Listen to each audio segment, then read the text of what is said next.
Yo, what is up, digital world? It is your special connect here, Justin, and I am connecting to you today with my first video in my Real Talk Connect. So, many times as a professional in my personal life, because I am an occupational therapist and a life coach and a kick-ass human being, people often ask me for advice, for help, and for support.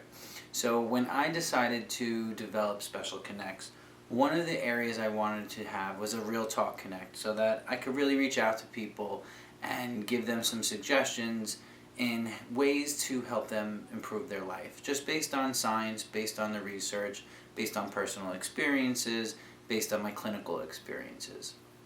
So it is only right, especially for me, and anybody who knows me or has worked with me ever knows this to be very true. I am a big believer in the power of language. And the big reason why I am a believer in this is when it comes to the research I've done on growth mindset. Now, there are two different kinds of mindset in this world. One is a fixed mindset, which is basically you believe you are who you are. I is who I be's. I am not better or worse. I am loaded with this talent and I'm loaded with these weaknesses, and that is how I'm going to live my life. A fixed mindset is often you just believing in whatever random abilities you have. But when you have a growth mindset, it's completely different. A growth mindset doesn't talk about just what you're naturally given.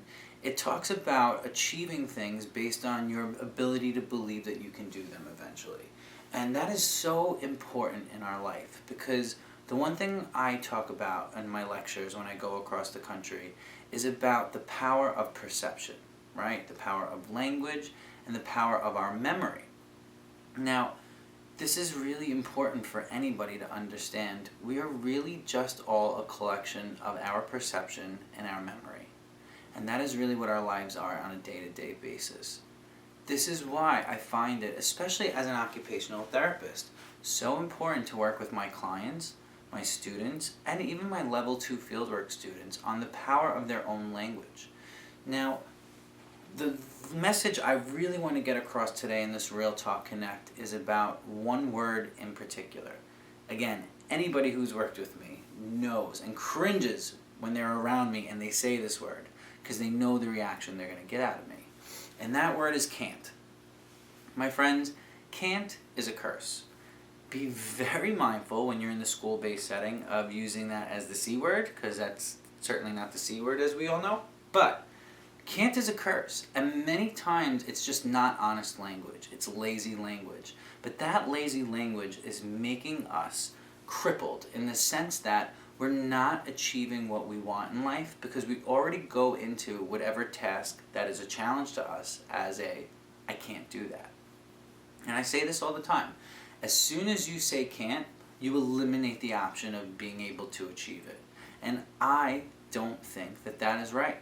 So when I speak to my students and they give me an excuse like I can't write or I can't do this for a long time, I can't put myself out there, many times what I say to them is change the language, because can't is a curse. So it's either that you won't do it, it's either that you don't think you can do it, it's either like what is going on inside of me that doesn't want to challenge myself to do it, or it's really difficult right now, but if I keep on trying, I will eventually do it. And now, this Real Talk is real talk, so I'm not telling you that anybody can do whatever they want. I think that is poison that we've fed our community and our societies. I don't think everyone can do whatever they want to do. I want to play for the NBA right now. I would really love to help the Knicks out, because I'm actually pretty good and I could probably make the bench, I would think. Besides the conditioning, sans the conditioning. But I'm not going to be able to achieve that. But when we're being realistic, right, and when we're really looking at things that there's nothing physically or mentally stopping us from doing it, the only thing that is our language and our can'ts. So, I really want to challenge all of you to plant this seed in your head, and I want you guys to water it every day. But really think about how much you use the word can't on your own. And is it honest? Are you being honest in that moment when you use it? And I will also now challenge you to, if you are a therapist, if you're a client, if you're an OT, if you're a teacher, if you're just a friend, pay attention to what's going on around you and how many times you hear the word can't being used by your friends, your colleagues, your clients, people you work with, all of that. Think about that. And really think to yourself, can I not do this? Now, of course, everyone has the super funny kids who are so smart that they tell you, I can't fly, or I can't be 7'10". Well, no, you can't do those things. But you're taking the word to its extreme. And many times when you are using the word in your day-to-day life, it's not for things that you can't do. It's for things that you choose either that are hard for you, that you don't want to keep up doing, you won't do, or that are just difficult.